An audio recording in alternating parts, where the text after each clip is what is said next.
یہ بتائیے گا کہ ابھی ڈونلڈ ٹرمپ بہت سمارٹ موو کر رہے ہیں یا خود بھی کنفیوژن کا شکار ہیں؟ کیونکہ ایک جانب تو وہ خود پوری جو سمندری راستہ ہے اسے بلاکیڈ کرنے کی باتیں کرتے ہیں، ٹویٹ کرتے ہیں، اور دوسری جانب جو ایک کیرٹ اینڈ اسٹک کی پالیسی وہ اپنائے ہوئے ہیں کہ ڈائیلاگس کی بھی بات کر رہے ہیں. تو کیا بہت سمارٹ موو کر رہے ہیں یا خود بھی کنفیوز ہیں؟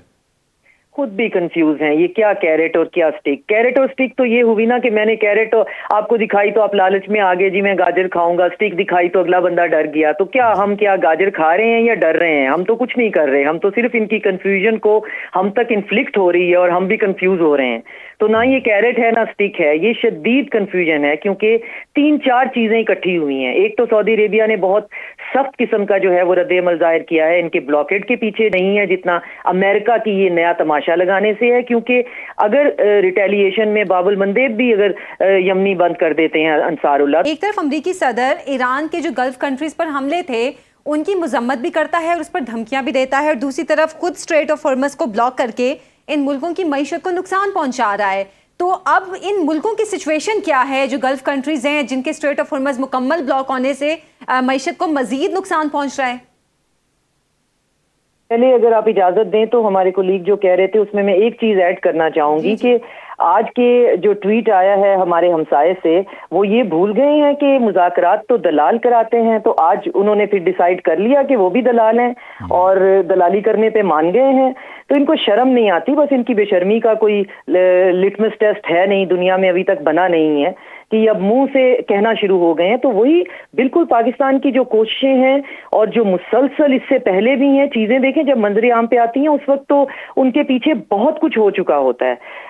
فیلڈ مارشل عاصم منیر نے اور پرائم منسٹر شہباز شریف نے بائیلیٹرل جو ہیں وہ ایرانین ڈیلیگیشن کے ساتھ جو ہیں میری اطلاعات کے مطابق جو ہے گھنٹہ بھر سے اوپر جو ہے وہ ملاقاتیں کی ہیں اور باقاعدہ پورا ریجن جو ہے وہ سیپریٹلی ڈسکس کیا ہے. جس کے بعد ایران جو ہے ان کے فارن آفس کی جو ان کی ویب سائٹ ہے اس کے اوپر لکھا ہوا تھا، انہوں نے باقاعدہ پوسٹ کیا ہوا تھا کہ جی انہوں نے سعودی عربیہ سے، قطر اور کویت کے وزیر وزراء خارجہ سے بات کی ہے اور انہیں یقین دہانی کرائی ہے کہ صورتحال جو ہے وہ کنٹرول میں رہے گی. تو اب اگر آپ کے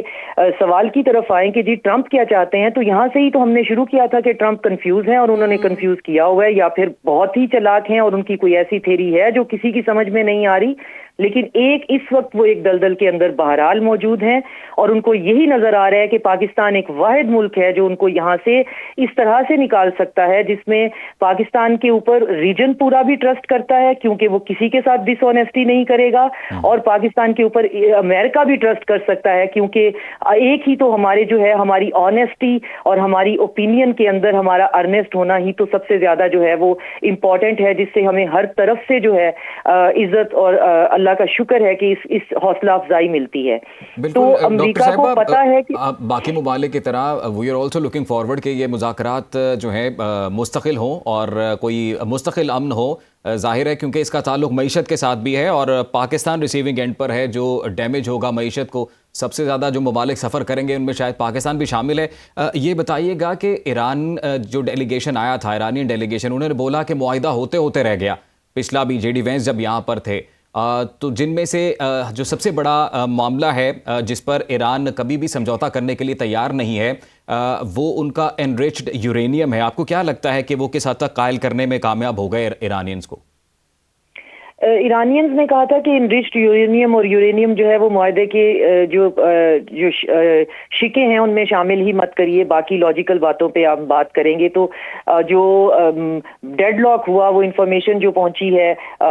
ہوپ فلی کہ ٹھیک ہی ہوگی کیونکہ ہم میں سے کوئی بھی وہاں پہ موجود نہیں تھا. تو ان خبروں کے حساب سے امریکہ نے آفر کی کہ یا آپ والنٹیرلی دے دیں یا ہمیں بیچ دے. تو ایران جو ہے اس پہ کافی جو ہے وہ برہم ہوا اس پروپوزیشن پہ ہی، کیونکہ اس چیز کو وہ بہت اپنے لیے جو ہے سمجھتے ہیں کہ شاید یہ ہمیں چھیڑنے والی بات ہے کیونکہ سارے فساد کی جڑ یہی ہے. اور لاسٹ ٹائم بھی ہم مسقط میں ایک ایسا جو ہے وہ کمپرومائزنگ قسم کا ان سے بات کر رہے تھے تو اگلے دن انہوں نے ہم پہ اٹیک کر دیا. تو ان کا یہ کہنا ہے کہ آپ پہلے تو ہم سے ان پہ مسئلوں پہ بات کریے جو بات کرنے والی ہیں. ایک ایسی چیز جو ایگزسٹ ہی نہیں کرتی اور